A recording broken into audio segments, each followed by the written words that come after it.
صلی اللہ علیہ وسلم نے فرمایا عزت معاف کرنے میں ہے۔ عزت کس چیز میں ہے؟ بدلہ لینے میں عزت۔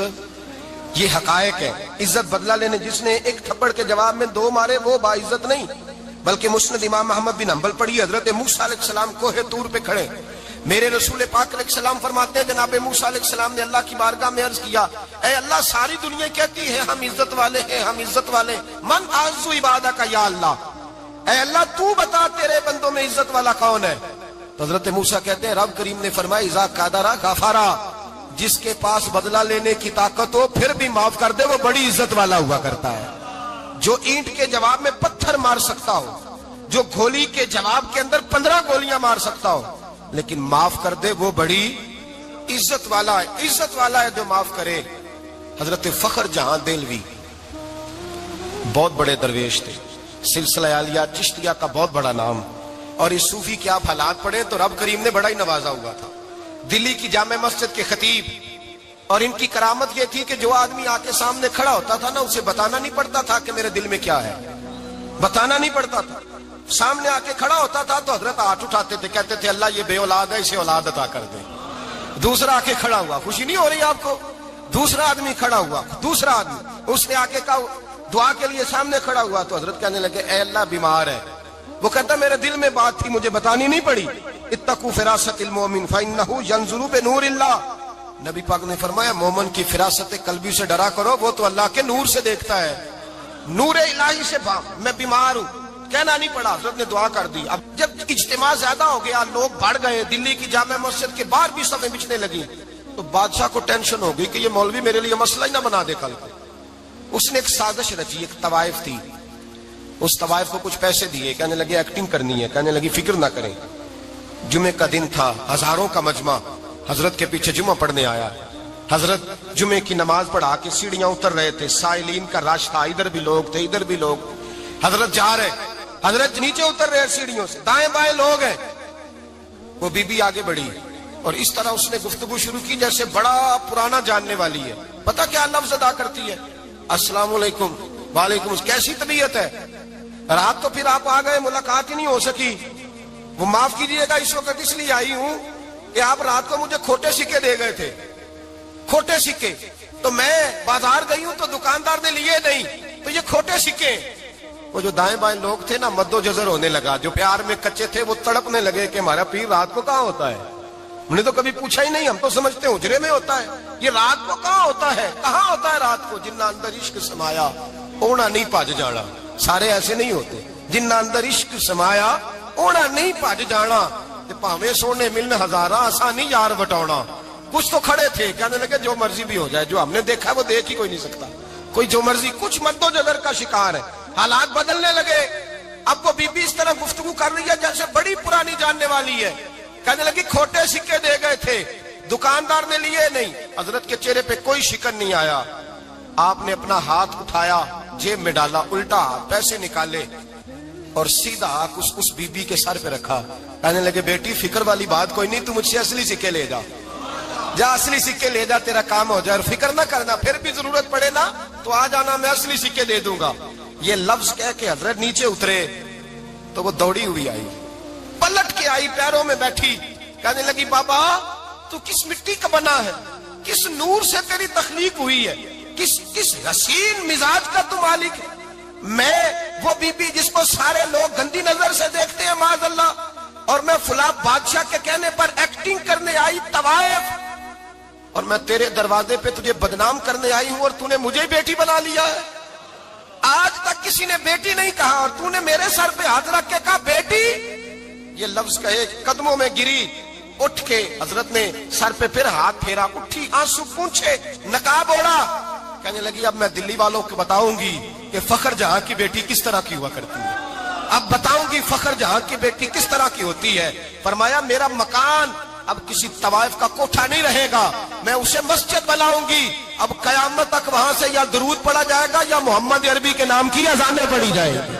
یہ عزت ہے، یہ وقار ہے۔ بھائی آپ کسی کو معاف کر کے تو عزت لے سکتے ہیں، یہ بھی تو ہو سکتا تھا نا پکڑ لو اس کو، یہ تمہارے پیر پہ الزام لگانے آئی ہے پکڑو مارو، یہ بھی کام ہو سکتا تھا، لیکن حضرت نے معاف کیا۔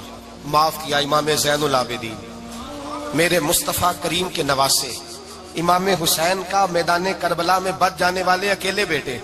اور امام زین العابدین فرماتے ہیں میں اگر 1 مہینہ عمرہ کرنے نہ جاؤں تو حجر اسود میری خواب میں آتا ہے اور مجھے آگے کہتا ہے حضور میری آنکھیں ترس گئی ہیں, مجھے دیدار تو کرا جائے, دیدار تو کرا جائے. اور حجر اسود جدھر جدھر جدھر جدھر امام صاحب گھوما کرتے تھے آپ کے حالات میں لکھا حجر اسود بھی ادھر ادھر جاتا تھا طواف. اتنی بڑی شخصیت. مسجد نبوی سے نکلے تو ایک آدمی نے گالیاں دینی شروع کر دی. حضرت پہلے تیز چلتے تھے, جب وہ گالیاں دینے لگا تو آہستہ ہو گئے. وہ دیتا رہا. جب آپ کا گھر آ گیا تو آپ فرمانے لگے بھائی میرا مکان آ گیا ہے, کوئی بات اور کرنی ہو تو کر لے, میرے بچوں نے سن لیا تو تجھ سے ناراض ہوں گے. اور پھر وہ شخص کہتا جب یہ لفظ کہے نا تو مجھ پہ سختہ طاری ہو گیا, یہ کیا کہہ رہے ہیں, ہم تو دشمن کو بھی پاکیزہ سزا دیتے ہیں, یہ کیا کہہ رہے ہیں. حضرت نے کہا کوئی بات کرنی ہو تو کر لے, میرا مکان آ گیا ہے. وہ کہتا میں اس بات پہ بھی سختے میں تھا. تھوڑی دیر گزری تو فرمانے لگے بھائی ابھی تو نے میرے وہ عیب بیان کی ہیں جن کا تجھے پتا تھا, میرے اندر تو اور بڑیاں کوتاہیاں پائی جاتی ہیں, اور بڑیاں کمیاں, بڑی پتا سارا ہے سردار نو کیتیاں دا من نانم کے من دانم, تجھے کیا پتا میرے تو بڑے عیب چھپے ہوئے ہیں. وہ شخص کہتا ہے مجھ پر دوسرا بم گرا تو پاک محبوب کا پاک نواسا, پاک فاطمہ کے پاک پوتے اندر گئے. کہنے لگے ٹھہر جانا نا, رک میں آیا. کہتے اندر گئے, 1 بوتل سرکے کی لائے, 1 بوتل شہد کی لائے, 5 کلو کھجوریں لائے, میرے ہاتھ میں تھمائی. کہنے لگے تحفہ ہے. کہتے ہیں میں اب تو ماری گیا. میں نے کہا حضور یہ کیا ہے سارا کچھ, میں گالیاں دے رہا تھا. آپ فرمانے لگے جو تو کر رہا تھا وہ تیرا کردار ہے اور یہ جو میں نے کیا ہے یہ میرا کردار ہے. اس لیے کہ میرے دادا مولا علی شیر خدا حل عطا مشکل کشا, حضرت علی نے نصیحت فرمائی تھی کہ بیٹا جو گھر آئے وہ خالی ہاتھ نہیں جانا چاہیے, جو دروازے پہ آئے وہ خالی ہاتھ نہیں جانا چاہیے. حضرت پیچھے پلٹے تو وہ پیروں میں بیٹھ گیا. کہنے لگا حضور میں نے حسین کو نہیں دیکھا, میں نے علی فاطمہ کو نہیں دیکھا, میں نے مصطفیٰ کو نہیں دیکھا, پر آپ کو دیکھ کے لگتا ہے کہ ان کے اخلاق کتنے اعلیٰ ہوں گے, کتنے اعلیٰ ہوں گے. میں لعنت بھیجتا ہوں اس پر جس نے مجھے کہا تھا کہ زین العابدین کو برا کہو, کائنات میں اگر قصیدے پڑھنے چاہیے تو مصطفیٰ کی آل کے پڑھنے چاہیے, اگر تعریف کرنی چاہیے تو رسول اللہ کی آل کی کر. تیری نسل پاک میں ہے بچہ بچہ نور کا, تیری نسل پاک میں ہے بچہ بچہ نور کا, تو ہے نے نور تیرا سب گھرانہ نور کا. فرمایا آپ تو تعریف کے, تو بھائی یاد رکھیں آپ بدلہ لے کے عزت نہیں کرا سکتے, عزت تو معافی میں ہے, معافی میں عزت ہے. حضرت بایزید بستامی کے ساتھ یہودیوں کا پیشوا رہتا تھا. زیادہ تر مخالفتیں حسد کی وجہ سے ہوتی ہیں, حسد بنیادی وجہ ہوتی ہے. قرآن مجید نے کہا محبوب یہ تیرے ساتھ جو زیادتی کرتے ہیں معاذ اللہ بے ادبی کرتے ہیں, حسد من عند انفسہم, ان کے دلوں میں تیرا حسد ہے. حسد بنیادی وجہ ہے اختلاف, حسد ہوتا ہے جو وجہ بنتا ہے. حضرت بایزید بستامی کے پڑوس میں یہودیوں کا پیشوا رہتا تھا, آپ کی مخالفت کرتا, ساری زندگی اس نے مخالفت کی. یہودی اسے بڑا مانتے تھے, اس سے کوئی غلطی ہو گئی سارے اسے چھوڑ گئے. پہلے رئیس اعظم ہوتا تھا پھر غریب ہو گیا. ایک دن حضرت بایزید بستامی گھر آئے تو بچے کے رونے کی آواز آئی. زوجہ سے پوچھنے لگے اس کا بچہ کیوں روتا ہے, تو کہنے لگی آپ کو پتا ہے نا اب لوگ اسے چھوڑ گئے ہیں تو گھر میں دیا نہیں جلتا, بچہ چھوٹا ہے اندھیرے میں روتا ہے.